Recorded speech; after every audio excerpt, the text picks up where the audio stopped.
বর্তমানে প্রতি 5 জনের এক ভারতীয় মেয়ের পিসিওএস বা পিসিওডি হয়ে থাকে। মূলত শরীরে হরমোনের ভারসাম্যহীনতার কারণে এই পিসিওএস এর সমস্যা দেখা যায়। প্রজননের বয়সকালে 8 থেকে 13% মহিলা ভুগছেন পিসিওএস বা পলিসিস্টিক ওভারি সিনড্রোমে।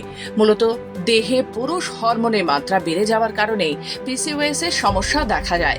পিসিওএস এর জেরেই মুখে লোমের আধিক্য বেড়ে যায়, মুখ ও পিঠ ভর্তি ব্রণ বেরোতে থাকে, চুল পড়া বেড়ে যায়, এছাড়া ওজন বাড়তে থাকে। আর পিসিওএস এর ক্ষেত্রে অনিয়মিত ঋতুস্রাব এবং ঋতুস্রাব সংক্রান্ত সমস্যা জোরালো হতে থাকে। পিসিওএস এর স্থায়ী কোনো সমাধান নেই। চিকিৎসকদের মতে স্বাস্থ্যকর লাইফস্টাইল মেনে চললে পিসিওএস এর উপসর্গগুলো কমানো যায়। তবে এক্ষেত্রে আপনি আয়ুর্বেদের সাহায্য নিতে পারেন। মুখ্য মন্ত্র একটাই, মেদ ঝরাতে হবে। স্পষ্ট মত চিকিৎসকদের, যে করেই হোক নিজের খাবার নিয়ন্ত্রণ করে, এক্সারসাইজ করে আপনি নিজের ওজন নিয়ন্ত্রণে রাখুন। ওষুধপত্র প্রয়োজনে যা দেওয়া তা বিশেষজ্ঞ চিকিৎসকই দিয়ে থাকবেন, কিন্তু ওজন কমানোই পিসিওএস এর চিকিৎসার অন্যতম চাবিকাঠি। পলিসিস্টিক ওভারিয়ান ডিজিজ প্রতিরোধ করা মোটেও কঠিন নয়। ওজন স্বাভাবিক রাখতে নিয়ম করে হালকা এক্সারসাইজ, শ্বাসের ব্যায়াম করুন। মানসিক চাপ কমিয়ে মন ভালো রাখুন।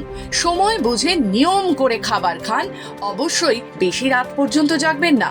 চিকিৎসকের পরামর্শ মেনে চলবেন। প্রতিটি খাবারে যাতে প্রোটিন এবং ফাইবার অন্তর্ভুক্ত থাকে তা চেষ্টা করবেন।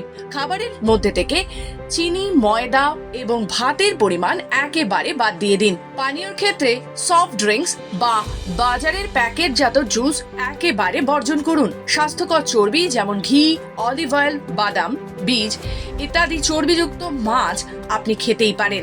অতিরিক্ত ক্যাফেইন এড়িয়ে চলুন। ওয়ার্কআউট করুন একেবারে নিয়মিত।